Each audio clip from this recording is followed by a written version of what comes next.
Welcome, guys. Welcome back to Minko's Corner. Hope you have a great day. Yesterday I only did one video. I'm sorry. Today we're finishing the series, guys. Guys, fuck. This is emotional for me. I mean, like, it's been what, like a month since we started the whole series about Napoleon. We did, all the episodes, and now this is the last one for the Marshals, part six. Uh, thanks to everybody who was here with me. Thanks you for the comments. Um, Thank you for all the likes and all the subscribers. It really means a lot. I hope you stay. I hope you follow me in other adventures. Uh, Anyways, let's watch the last part, guys. If you like my videos, subscribe and everything. But let's go. Oh my god, I'm gonna miss this. Terror belli Oh. decus pacis. Terror in war, ornament in peace. The words inscribed on every French marshal's baton. In France, the title of Marshal or Maréchal goes back at least to the 13th century. It represents the highest possible position of military authority. Authority symbolized by a marshal's baton. The title was abolished during the French Revolution as incompatible with the egalitarian spirit of the age. But in 1804, Napoleon founded a new empire and restored the ancient rank. This is Epic History TV's guide to Napoleon's Marshals. All 26 have been ranked according to our own evaluation of their achievements as marshals, with expert guidance from Lieutenant Colonel Rémy Porte, former chief historian of the French Army.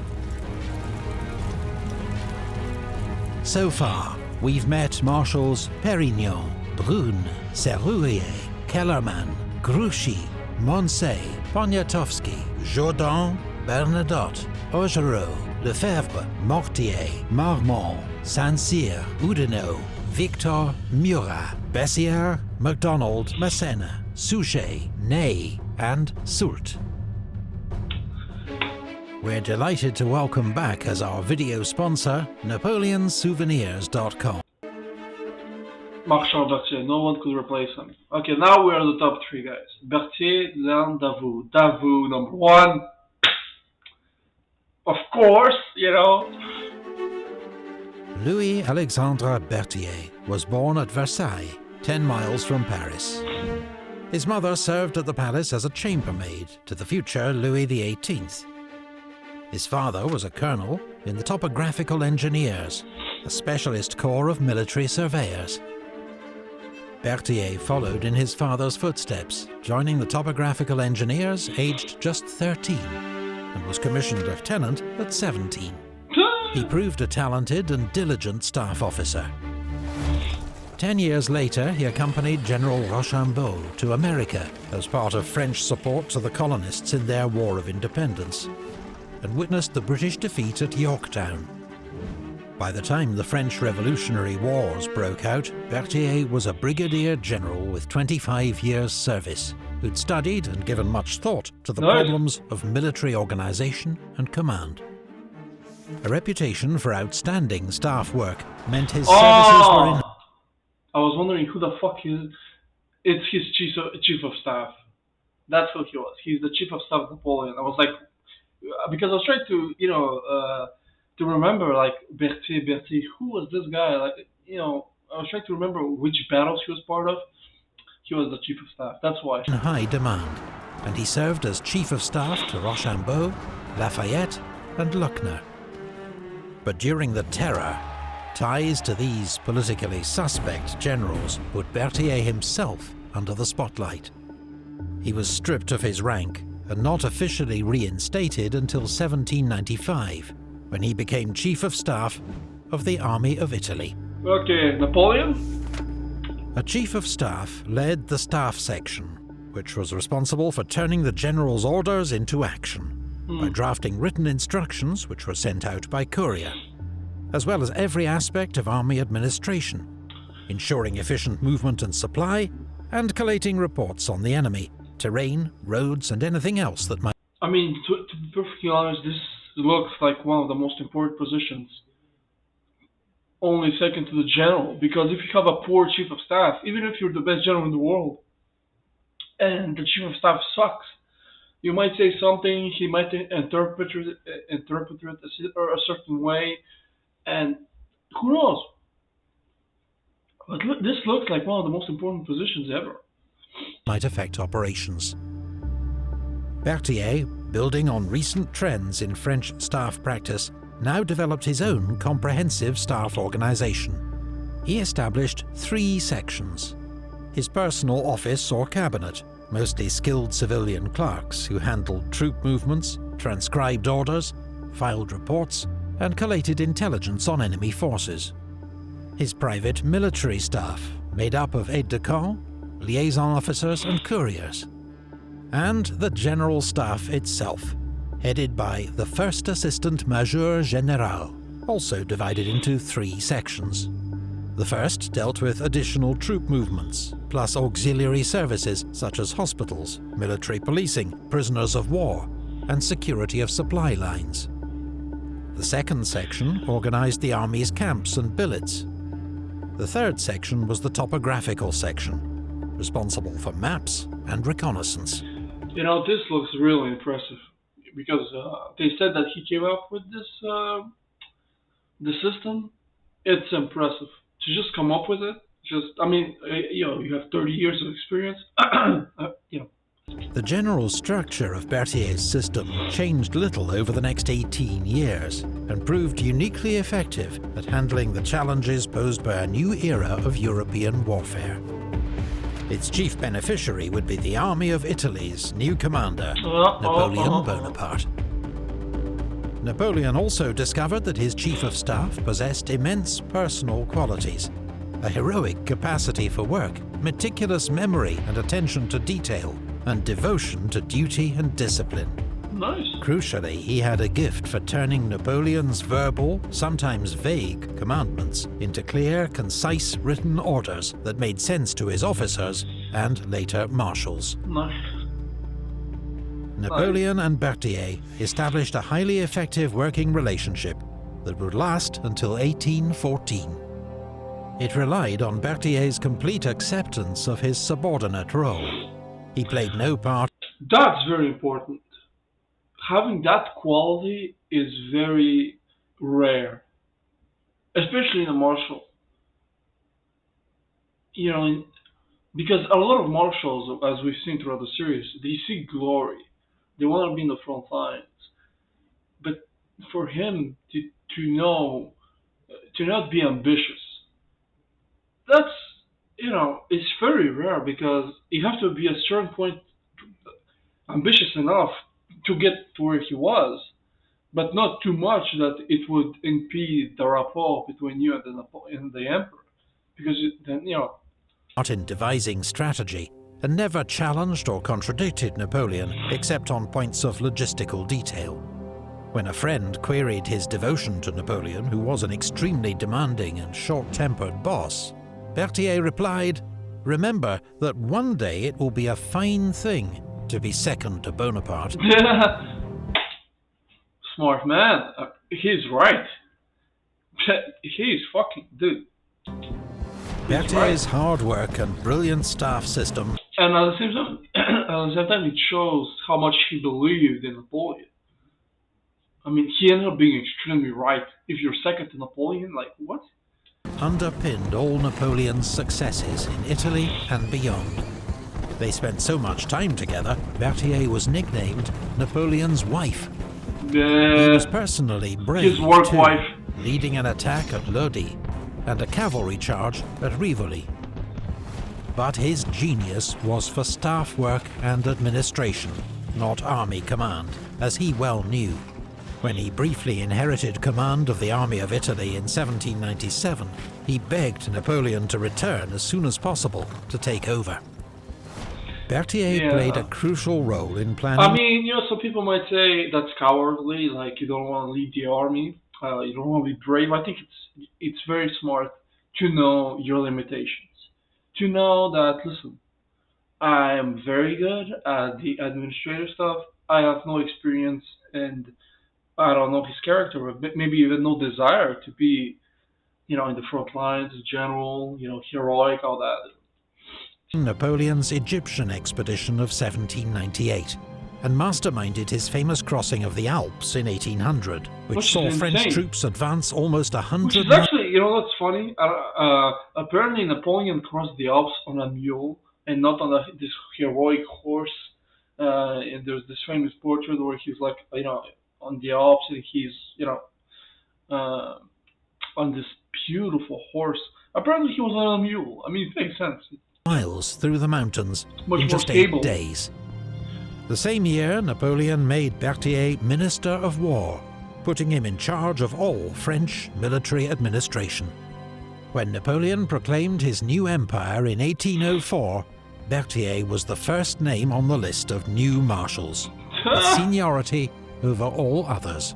Jesus Christ. The next year, his role as Chief of Staff, or Major Général of the Grande Armée, was officially confirmed. So he was basically second in command to Napoleon. In the fast-moving campaign of 1805, Berthier's system ensured Napoleon always had up-to-date information about the location and strength of his own forces, as well as the latest reports on enemy movements, from scouts, spies, and prisoners. Such advantages helped him achieve the stunning encirclement of Mack's Austrian army at Ulm. On campaign, Berthier and the Emperor often travelled together in the imperial coach, working without pause. So they were best friends, huh? His workload was immense, but so too were the rewards. Following the victory at Austerlitz, Napoleon made Berthier the hereditary sovereign prince of Neuchâtel and Valengian, with an enormous private income. Over the course of Napoleon's reign, he received endowments worth more than 1 million francs per year from the emperor, more than any other marshal. Yet Berthier remained a liability as a field commander. Yeah. In 1809, Napoleon put him in temporary command of the army of Germany. Yeah. When Archduke Charles made a bold advance into Bavaria, Berthier's response was hesitant Yeah, and Napoleon's muddled, coming, don't worry. nearly led to Marshal Davout's corps being encircled. There you go. Only Napoleon's arrival averted disaster. Yeah. Returning to his usual role as Chief of Staff, Listen, you have to know your strengths. After such a... I hope Napoleon doesn't make the mistake of giving him command again. Just leave him, be the Chief of Staff. Nobody's gonna say anything. He's the best.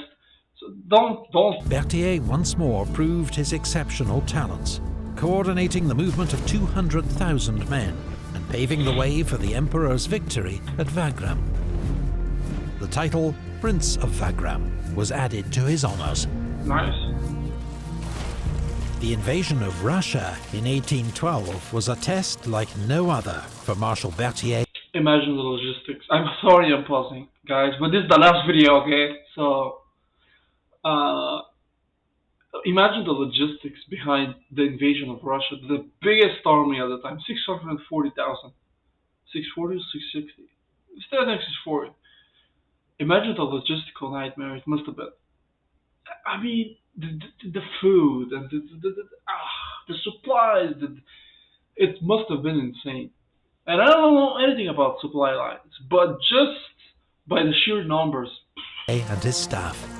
It required coordinating the movement of 500,000 troops, Yeah, the biggest yeah. army ever seen in Europe, across a 400-mile front. A simple private is happier than I, Berthier complained. I am being killed by all this work.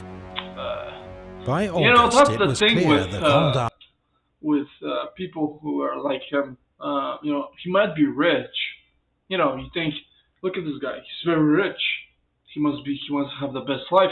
The guy's working tirelessly, apparently. So it's a give type of situation. On one side, you're rich. On the other side, you work 20 hours a day. So Armée's supply lines were at breaking point, and Berthier was among those who tried to persuade Napoleon to halt the advance at Smolensk. He was ignored. As disaster engulfed the army, Berthier continued to perform his duty. By the end of the retreat, he was marching on foot with frostbitten fingers. Apparently, I'm not 100% sure, but I'm pretty sure, apparently during the Second World War, the chief of the supplies told Hitler that, you should invade Russia because the supplies would be horrible, because the supply lines would just not be top quality, because the terrain in Russia was garbage. There was a lot of mud, there was a lot of roads, and Hitler didn't listen to him. Sometimes you have to listen to the administrators, man. They know something. When Napoleon left the army to return to it might be the boring way, but it might be the right way. Paris without him, he wept openly. Despite his own poor health in the wake of the retreat, Berthier worked hard to salvage the remnants of the army, and served throughout the campaign in Germany in 1813. By now, Napoleon's enemies had reformed their own army general staffs, partly inspired by Berthier's example. Okay, so but basically, neither Berthier nor his... They inspired themselves from Napoleon's military style of the corps, and they inspired themselves from Berthier. I mean, it's a huge honor when you think about it. System was perfect. In May, a confusing order to Marshal Ney contributed to his late arrival at the Battle of Bautzen, and a missed chance to crush the coalition army. Berthier was also notorious for his jealousies and grudges. His pedantic vendetta against Jomini, Ney's talented chief of staff, drove him to defect to the Russians. Berthier must also bear some blame for the disastrous end to the Battle of Leipzig. He knew there weren't enough bridges for the army to retreat safely, but failed to press the matter with Napoleon. When the only bridge out of the city was blown too early, 30,000 men became prisoners. Berthier continued to serve Napoleon faithfully through the desperate defense of France until the emperor's abdication in April 1814. The restored Bourbon monarchy showered titles and honors on Berthier. The king even gave him an honorary rank in his own guard. What? Napoleon's return from exile 11 months later put him in an impossible situation, torn both ways by his sense of duty and loyalty. He accompanied the king on his flight to the Netherlands, but was treated with such suspicion by the royal court that he left for his wife's family estate in Bavaria. Yeah, the guy's like, what? I was in his position. What can you do? What can you do? On one side, Napoleon. You were loyal to him for 20 years. On the other side, the king, welcomed you and showered you with gifts. So, I mean, you can't be like, bye, king, peace. Easily at least. So you're like, and then you fleeing. They eye you with suspicion, which I don't judge them. I would be suspicious too. Everybody would. This was like the second command of Napoleon. He's riding with you. What's going on? Spy, assassin. So, he did the only thing, he's like, bouncing, man. I'm out. There, a few weeks later, Berthier fell from a window and was killed. What the fuck? It was most likely a simple accident, though some believe he killed himself out of guilt or despair, or, less plausibly, was murdered by French royalist agents. Napoleon had expected... You go through all that, man, and you fall through a fucking window. Either he was killed by the French royalists, which I don't know why they would, but I don't know. Because he was like in Bavaria. What was he going to do? Imagine if he felt like, if this was an accident, I'm going to take it from there. What the fuck? You survive all of that. You go to Russia. You survive a bridge blowing up. And you die in a freaking window, man? Are you kidding me, bro?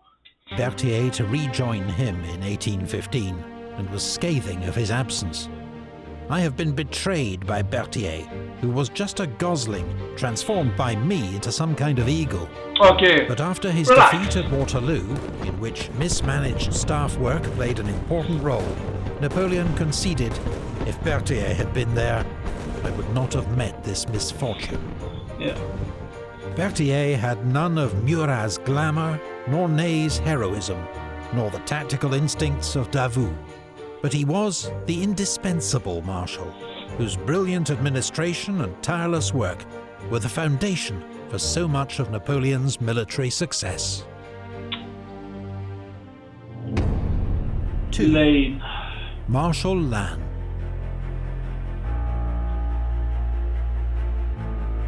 Wait, what? He had truly become a superior being by the time he perished. I found him a pygmy, but I lost a giant. You know, sort of a weird compliment there, but... Jean Lannes was a farmer's son from Gascony, who quit his job as a dyer's apprentice to join the local volunteer battalion. Is he the one that gets blown apart by a cannonball? I think, yeah. In 1792. Sure. Energetic and charismatic, he was immediately elected to be an officer by his comrades. Whoa. The unit was sent to fight the Spanish on the Eastern Pyrenees front, where Lannes proved a brave and active officer. He distinguished himself in several actions and was promoted to command the regiment. Lannes was then transferred to Italy as part of General Augereau's division, where his bold, aggressive leadership won praise from General Massena, and then a dago from General Bonaparte himself, who rewarded Lannes with command of a grenadier brigade in the army's advance guard. Nice. A month later, at the Battle of Lodi, Colonel Lannes was first across the river, leaping off the bridge and wading ashore under enemy fire. Are you kidding me, bro? At the Battle of Arcolay, he was wounded twice, but when he heard the French were retreating, he left the dressing station to lead a fresh attack, which probably saved Napoleon from capture or worse. Okay, I was wondering, like, why is he number 2? Just for that, he's number 2. Like, what the fuck? Napoleon later presented the flag he'd waved at the battle to Lannes, and a special bond was formed between them, based on mutual respect and loyalty. Lannes was promoted to Brigadier General, and in 1798 joined Napoleon's expedition to Egypt. He played a prominent role in the campaign, helping to suppress the revolt in Cairo and leading the assaults on Jaffa and Acre, where he was shot in the neck and only saved from certain death by his men, who carried him back to safety. Are you kidding me? What was the marshal's name that got wounded 36 times? Was it It wasn't MacDonald? When I see his name, I remember. Dude, you get shot in the neck, and you're like, I'm fine. What? At the Battle of Aboukir, Lannes' infantry worked with Murat's cavalry to inflict a crushing defeat on the Ottoman army. While recovering from his latest wounds in this battle, Lannes received painful news from home. His wife had given birth to another man's child. He returned to France with... Ouch. Ah, sucks. That sucks. You know, you're out there in the middle of fucking Egypt fighting, and you hear that. Oh. Napoleon in October, and divorced his wife not long after.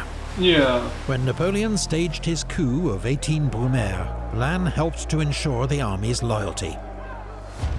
The next spring, Napoleon's army marched over the Alps into Italy.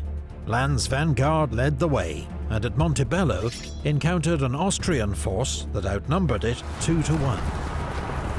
Lannes was able to win a brilliant victory thanks to crucial support from General Victor. Just 5 days later, his division played a key role in Napoleon's great victory at Marengo. Lannes never forgot a favour. He and Victor remained firm friends. Nice. But he also never forgot a grudge, was notoriously short-fused, and quick to perceive an insult. Petty. In 1800, Lannes remarried to Louise Antoinette Guernuc, daughter of a senator, with whom he'd have 5 children. Nice. He was also appointed commander of Napoleon's consular guard, but he was dismissed after General Berthier helped expose his mismanagement of the budget, for which Lannes never forgave him. In semi-disgrace, Lannes was sent as ambassador to Portugal, a short, eventful spell in which, against expectation, his soldierly manner won over Portugal's Prince Regent. No way! By 1804, it was clear that all was forgiven.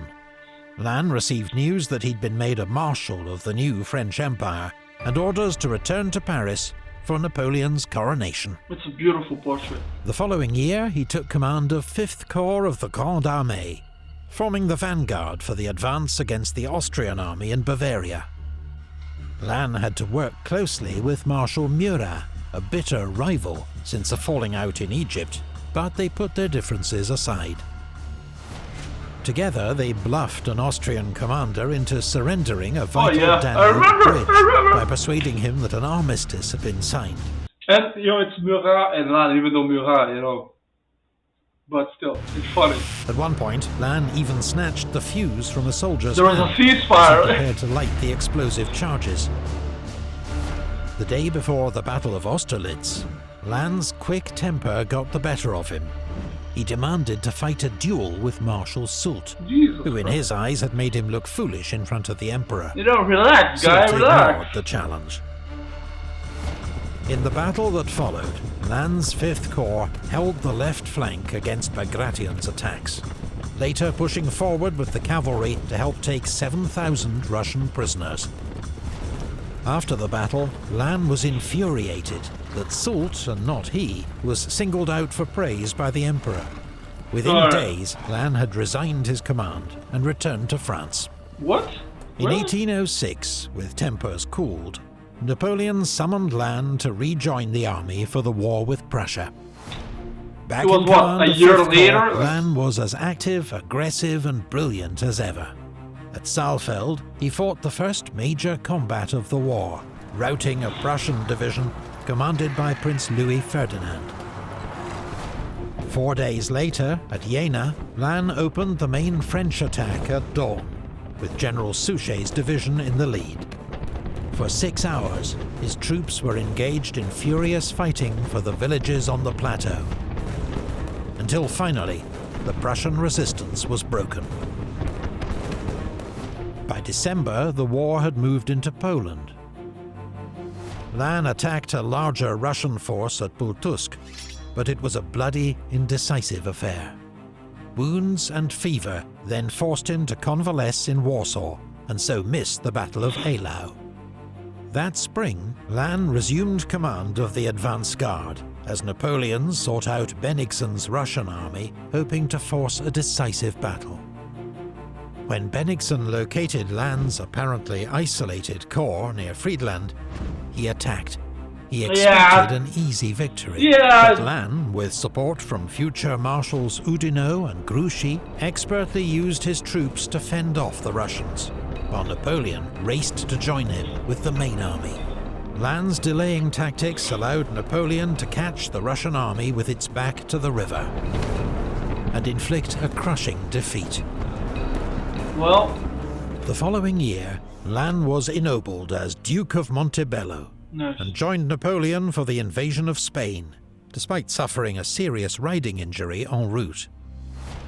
Taking command of Marshal Moncey's 3rd Corps, Lannes routed a Spanish army at the Battle of Tudela, sending the enemy fleeing in 2 directions.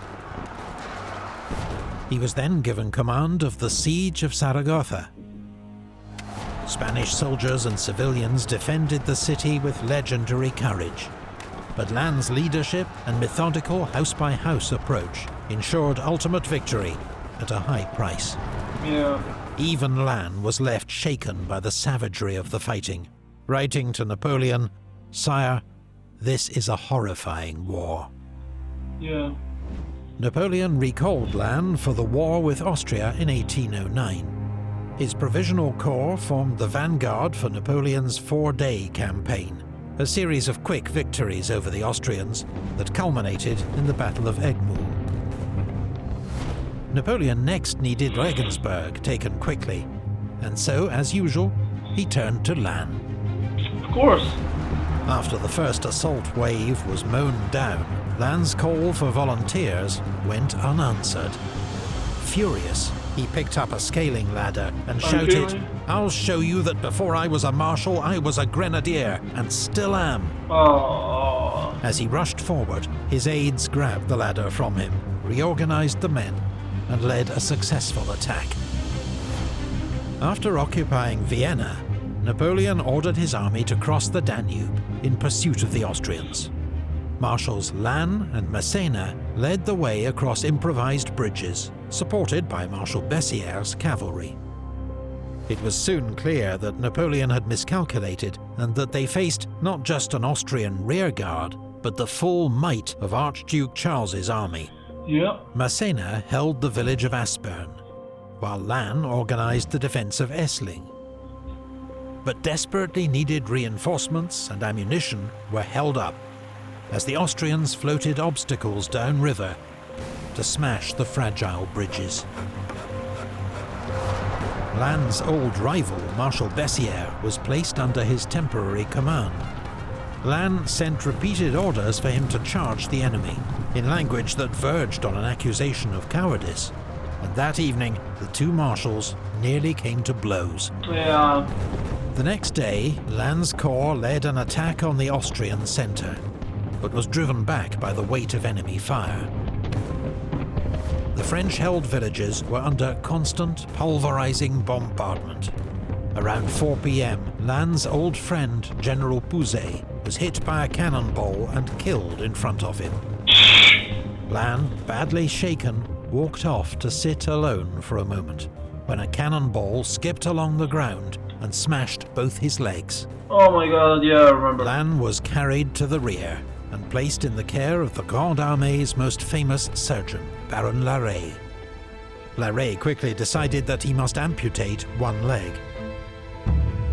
The operation went well, but the wound became infected, and Lannes died 9 days later. Oh. Napoleon, who had... Imagine you're friend with a guy and you see him just in front of you talking, and then a cannonball comes, he explodes, and you're like, what the fuck? You go sit somewhere, a cannonball skips and decapitates your legs. who had visited Lannes every day, wept at news of his death. What a loss for France. And for me. Yeah, Napoleon really liked him, huh? Then he wrote to Lannes' wife. The Marshal has died this morning of the wounds he received on the field of honor. My pain equals yours. I lost the most distinguished general in my army and a companion in arms for 16 years, whom I considered my best friend. I didn't Marshal know that. Lannes' death was a great blow to Napoleon and the army.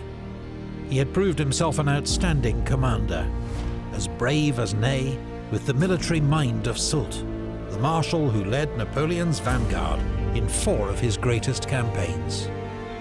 Yeah, His remarkable soldiering skills would be sorely missed by the Emperor in the challenging years that lay ahead. 1. Number 1, guys. We're finally here. We're at Davout. I mean, it was quite a journey, guys. Thank you for being here with me.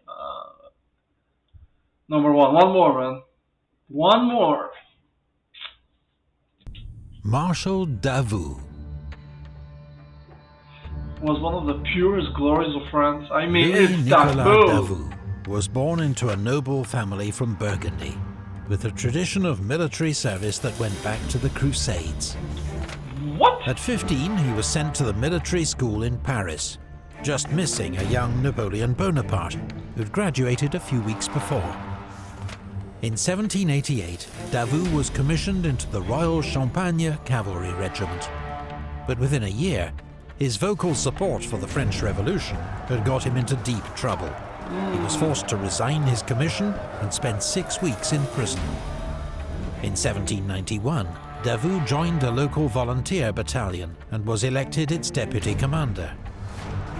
The next year, France was at war with Austria and Prussia, and Davout soon proved himself a brave, highly organized and energetic officer. He also won praise for attempting to prevent his commanding officer, General Dumouriez, defecting to the Austrians, though he was not successful. The incident did speed Davout's promotion to Brigadier General. But the revolution was now entering its most extreme phase. A new law barred ex-aristocrats from the army, and Davout had to resign his commission once more. A year passed before he was reinstated, with command of a cavalry brigade in the army of the Moselle. He led a series of daring operations against the Austrians, winning particular praise from General Desaix, who became a close friend.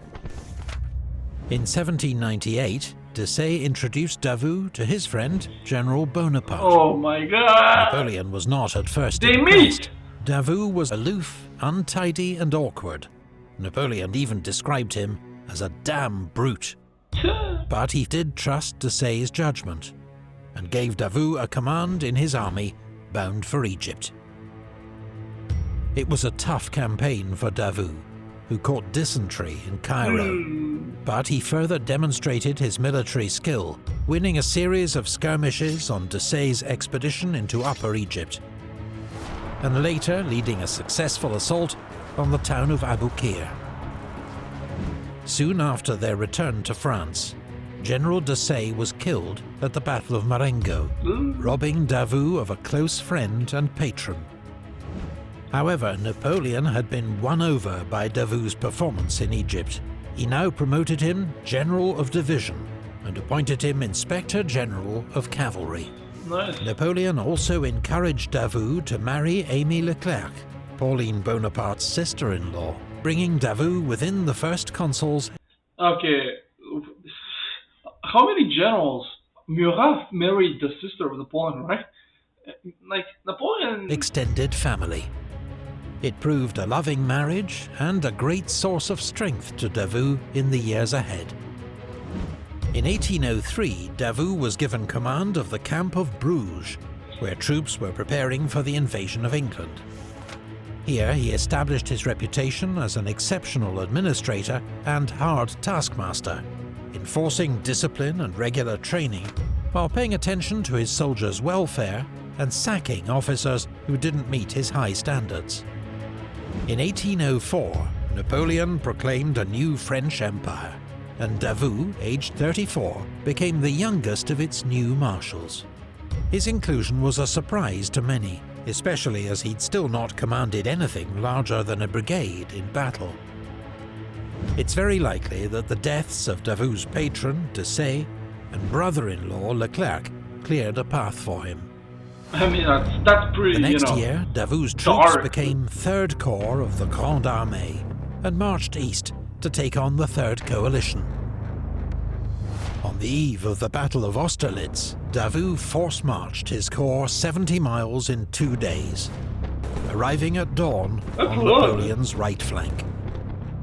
His troops went straight into action, holding off a powerful coalition attack, buying time for Napoleon's decisive move against the enemy centre.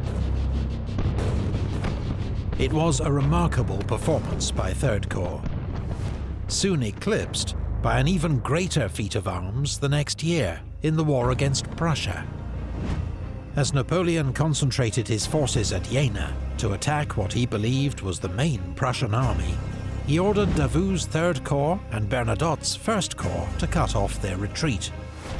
But 10 miles north of Napoleon, near Auerstedt, Davout ran straight into the main Prussian army. With no sign of support from Marshal Bernadotte's 1st Corps, Davout's 26,000 men faced odds of more than 2 to 1. Yeah, I mean, that Davout's was pretty masterful insane. handling of his troops enabled 3rd Corps to repel the Prussian onslaught. Then, his line stabilized, Davout went on the offensive and routed the enemy army. It was a stunning victory, won at a high price. I mean, 1 in 4 of Davout's men were either killed or wounded. When Napoleon impressive. heard the 2 to first 1? report, he was incredulous. "Your marshal must have been seeing double," he told his aide-de-camp, making a joke of Davout's spectacle wearing. No way. When the report was confirmed, he sent a message back to Davout. "Tell the marshal that he, his generals and his troops have gained everlasting claims on my gratitude." He later gave Third Corps the honour of being the first troops to enter Berlin. The next year, at Eylau, Davout's corps again played a pivotal role, trying to turn the Russian flank. When his men were driven back, Davout rallied them, shouting, "The cowards will die in Siberia, the brave will die on the field of honour." This time, Third Corps could not break through, but its tenacity helped persuade the Russians to retreat that night. Following the peace treaty of Tilsit, Davout became Governor-General of the new Duchy of Warsaw, where he oversaw the recruitment and training of Polish troops. In 1808, he was ennobled as Duke of Auerstedt. But for all his military prowess, Davout was not a popular figure. Notoriously tough, his troops respected rather than loved him, while several marshals were irritated by his air of superiority and blunt manner. In 1809, with he doesn't like to play a game. You know, sometimes you have to play a game. Politics. War looming with Austria, Davout rejoined Third Corps at Regensburg. When Archduke Charles advanced into Bavaria, the army's temporary commander, Marshal Berthier, nearly left Davout to be cut off. As soon as Napoleon arrived, he ordered Davout to withdraw. It was almost too late, but with immense skill, Davout and Third Corps were able to fight their way clear and rejoin the army. Davout played a major part in the counter-offensive that followed, known as the Four-Day Campaign, pinning Austrian forces at Egmul, until Napoleon arrived to deliver the decisive blow. Dude, Napoleon always coming, man. A month to the later, rescue. at the Battle of Aspern, Davout and Third Corps never made it across the river. The Marshals' role was limited to trying to sort out the crisis at the bridges, until the French were forced to withdraw. When the army crossed the Danube again 6 weeks later, Davout was in his usual post on the right wing. On the first day of the Battle of Wagram, the Emperor criticised Davout for his slow attack. But the Iron Marshal, as he was now known, was saving his men for what he knew lay ahead. The next day, Davout's troops fought off a major Austrian dawn assault, then launched their own attack, gradually driving in the enemy left flank, helping to make Austrian retreat inevitable. I mean, Davout and his corps had emerged from another major campaign as heroes. The grateful Napoleon bestowed on him a new title, Prince of Egmul. For a few years there was peace in Central Europe. Davout spent most of it in Hamburg, in his new role as Governor-General of the Hanseatic cities, cracking down on corruption and illegal trade with Britain. In 1812, Napoleon entrusted him with the enormous task of organizing the Grande Armée for the invasion of Russia. yeah. Davout's First Corps alone was 72,000 strong, as big as Napoleon's entire army at Austerlitz. That's insane. When it crossed the Niemen River in June, its That's troops were so insane. well turned out that one observer compared them to the Imperial Guard itself. Davout's giant corps was the spear tip of Napoleon's invasion. He mauled Bagration's Second Army at Saltanovka, but could not prevent its escape. 3 weeks later, his troops were in the thick of the fighting at Smolensk. But Davout's lack of allies among the other marshals began to show. Yeah, politics, Many man. were keen to see him taken down a peg or two, including Politics. Napoleon's chief of staff, Marshal Berthier, No and way. perhaps even the Emperor himself. What the fuck? When Davout got into a row with Marshal Murat, whom he regarded as incompetent, I mean, Napoleon decided in Murat's favour, giving him one of Davout's divisions. mistake! On the eve of the Battle of Borodino, the Emperor dismissed Davout's request to outflank the Russian defences. "You are always for turning the enemy," he told him. "It is too dangerous a movement.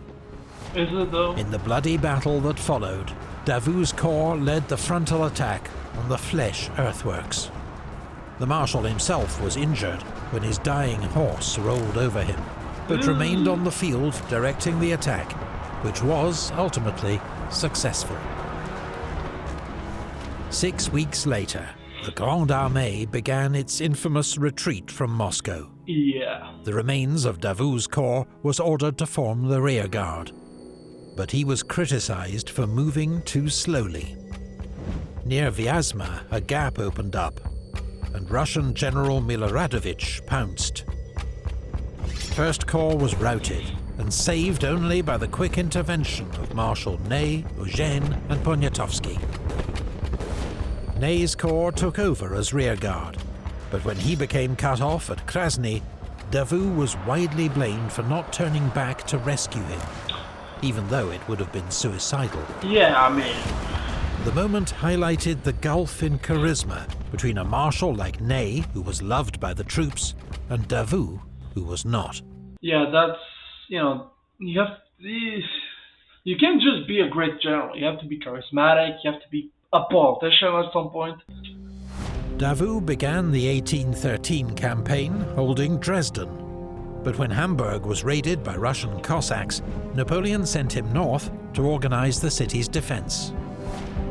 Exactly why Napoleon kept his best marshal in Hamburg while a decisive campaign raged in Saxony continues to puzzle historians. Davout was a stern and effective governor of Hamburg, securing the lower Elbe River and Napoleon's strategic northern flank. He organized a new 13th Corps and, following Napoleon's defeat at Leipzig, withstood a 6-month siege. Davout only surrendered Hamburg in May 1814, after confirmation arrived of Napoleon's abdication. But what difference the Iron Marshal might have made at Bautzen, Dennewitz, Leipzig or Long remains a tantalizing what if. Yeah. Davout was not welcomed into the restored Bourbon regime like other marshals. His loyalty to Napoleon was despised by the ultra-royalists. Instead, he was forced into retirement and put under police surveillance. When Napoleon returned to France in 1815, Davout and Lefebvre were the only marshals waiting to greet him at the Tuileries Palace. But once again, Napoleon gave Davout a role which, in hindsight, seems a disastrous waste of his ability. Davout was made Minister of War and Governor of Paris, vital roles requiring a brilliant and loyal... It's all about, in history, there's so many people who shine. You're like, why are those people shining and not others? Sometimes it's just luck. You're in the right situation at the right time with the right skills, administrator, and Davout worked miracles to raise a new army for Napoleon's final campaign. But if Davout, not Grouchy, had commanded the Emperor's right wing in 1815, who knows what might have been. Yeah.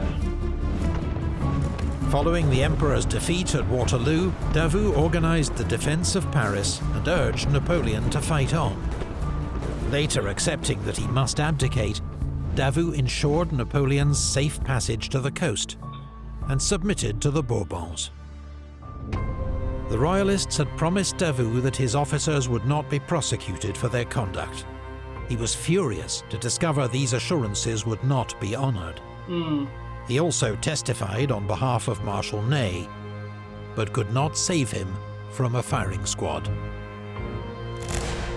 Davout was stripped of his rank and income, though they were restored 2 years later, thanks to the intercession of Marshal MacDonald. Davout shunned court, as he always had. His health was failing, and in 1821, the death of his eldest daughter left him grief-stricken. He died 2 years later of tuberculosis, aged 53. Davout, the youngest and least proven of Napoleon's marshals, proved the most capable of all. Cool under fire and a brilliant tactician, he was the ideal corps commander in battle. A superb administrator, he was a stern and loyal deputy for the Emperor in Poland and Germany. Why His was he main recognized weakness though? was his severe and blunt manner, Yeah. which won few friends and left some even wishing to see him fail. Not something they saw from the Iron Marshal very often. It's over, guys. So concludes It's our done. ranking of Napoleon's Marshals. 26 dramatic lives that reflect a tumultuous age.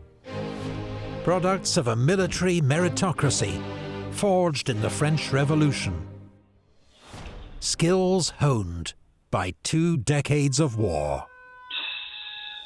Their fates entwined in the rise and fall of empires. History may never see such an extraordinary, diverse and colourful collection of military commanders again. Yeah.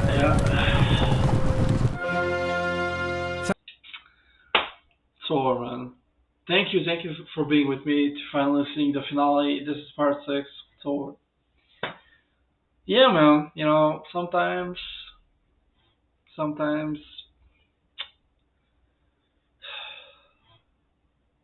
trying to recollect my thoughts here.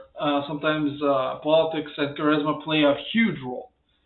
You know, in a lot of things. You know, sometimes you have to be politically smart. You can't just be blunt with everybody. You have to be, are those cookie good?